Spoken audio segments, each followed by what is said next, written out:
Yeah. Yeah, I saw.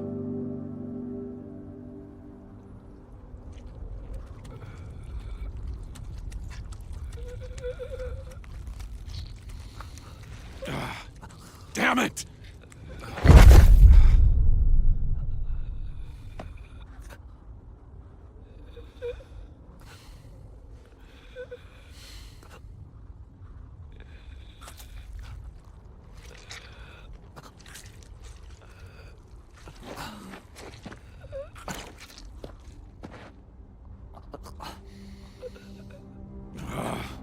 Why did you make me do this?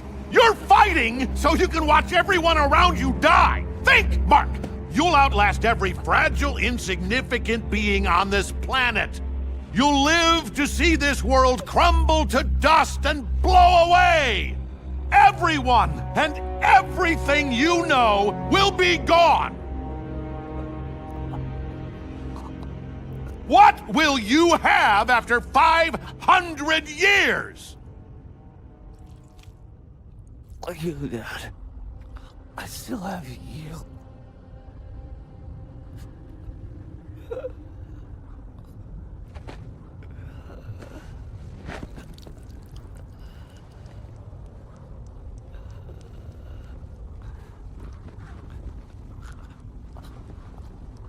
Dad?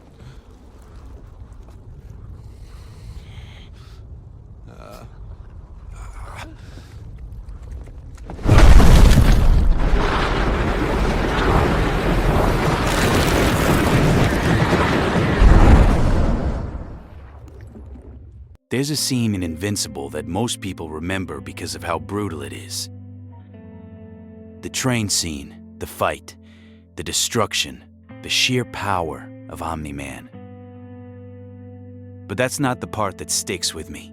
The part that sticks with me is what comes after. The look on his face, the certainty in his voice, the way he talks like everything he's done was necessary. Like feelings don't matter, like attachment doesn't matter, like love doesn't matter. When most people look at Omni-Man, they see one of the most powerful characters in comics. What I see is something different. I see a man who spent so long convincing himself that love made him weak, that he almost destroyed everything he cared about. And if I'm being honest, I think a lot of us understand that feeling more than we'd like to admit. Because this isn't really a story about a Viltrumite warrior. It's a story about what happens when pain convinces us that caring is dangerous. It's about what happens when we build our entire lives around never getting hurt again. And maybe that's why Omni-Man hits so hard. Not because he's alien, because parts of him are painfully human. If you're new here, my name is Dorian. And this is Men Like Us, a series where we look at characters we admire, fear, or relate to, and ask what they can teach us about being men.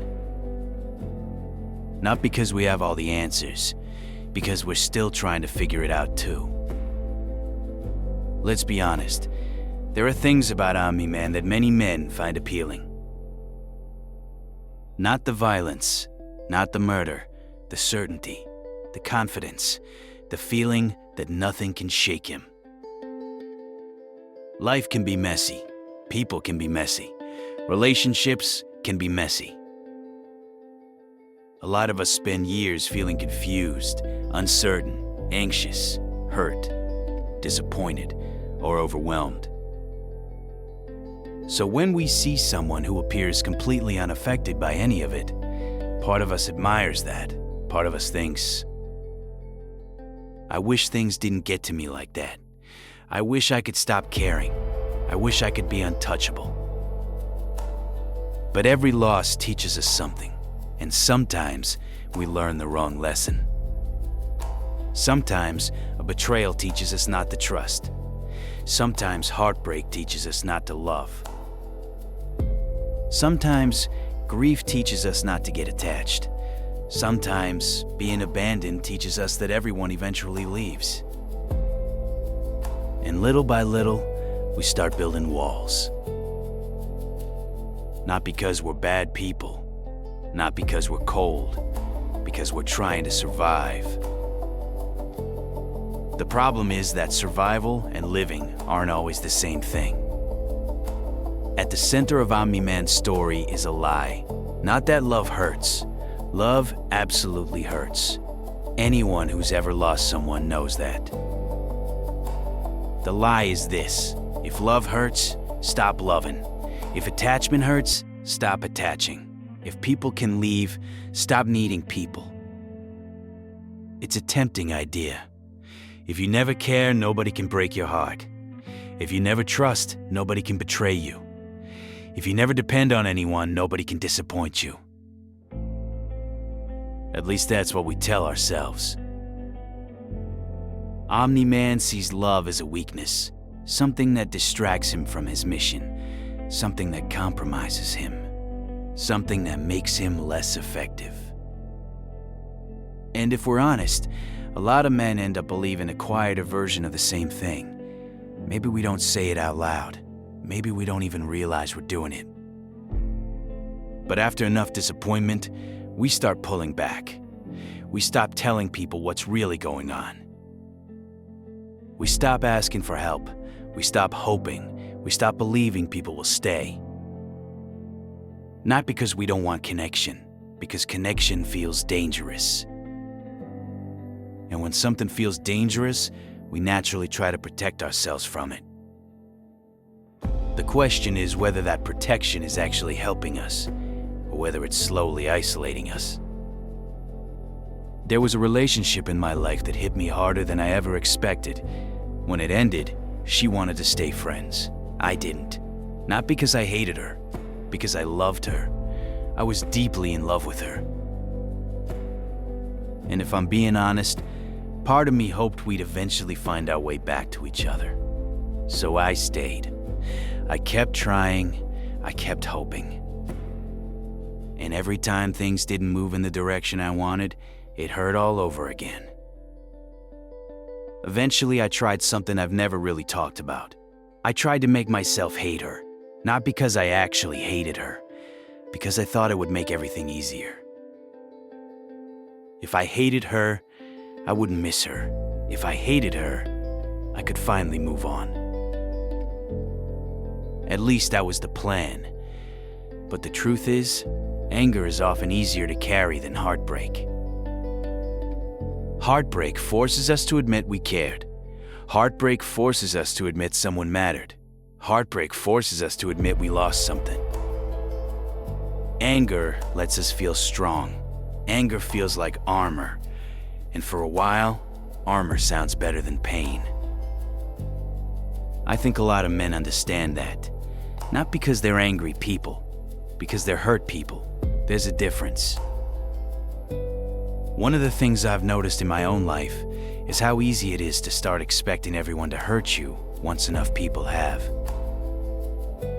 After that relationship ended, there was one person who kept checking on me. Her mom. She'd call, ask how I was doing, ask if I needed anything. Just check in. Nothing complicated, nothing dramatic. Just genuine concern. And the truth is, she was one of the only people who consistently did that. Everyone else seemed to have an opinion. Everyone else seemed to know who was right and who was wrong.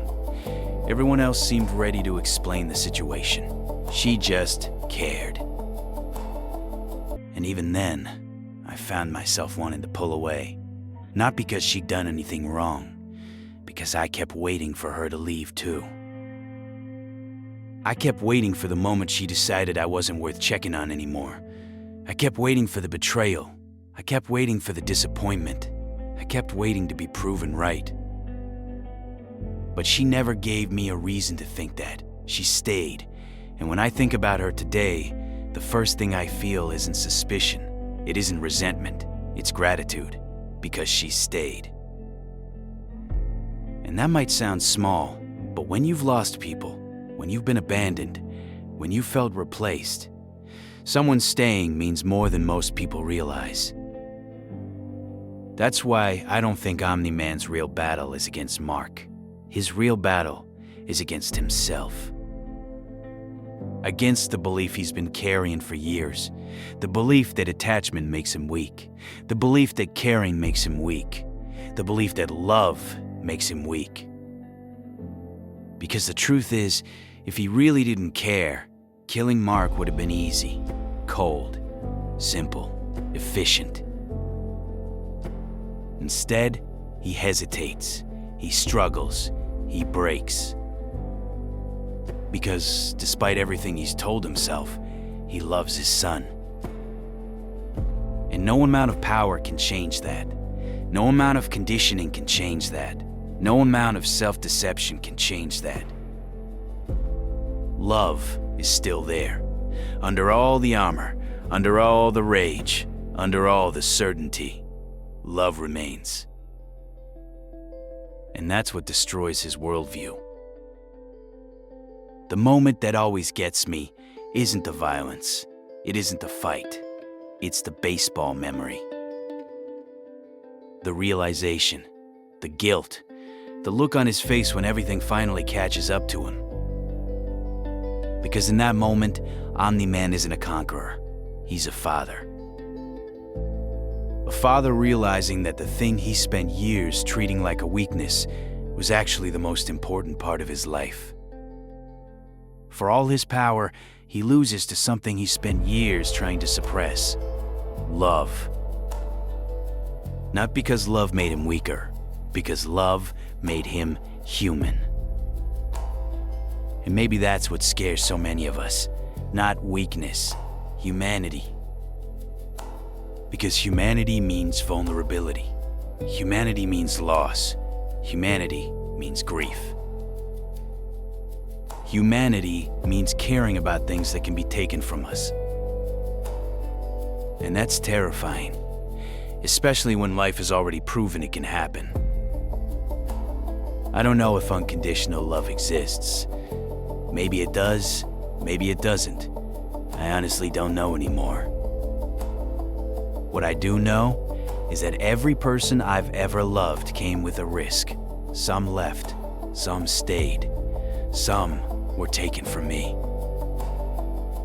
And for a long time, I thought the answer was becoming harder, building thicker walls, needing less, caring less, preparing for everyone to leave. Sometimes I still catch myself doing it. I still catch myself wanting to pull away from people who care about me, just in case I'm wrong, just in case they leave too. I'm still figuring that part out. Maybe some of you are too. What I do know is that every once in a while, someone stays. Every once in a while, someone checks on you. Every once in a while, someone reminds you that not everybody is the person who hurt you. And maybe that's enough. Maybe strength isn't becoming a man who needs nobody. Maybe strength is having the courage to care anyway, knowing exactly what it can cost. Maybe the real danger isn't loving people. Maybe the real danger is becoming so afraid of losing people that we never let ourselves fully have them. Because if that happens, we end up exactly where Omni-Man did. Strong, protected, untouchable, and completely alone. So let me leave you with a question. How much of your life have you spent protecting yourself from pain? And how much of it have you spent protecting yourself from love? I'll see you in the next one.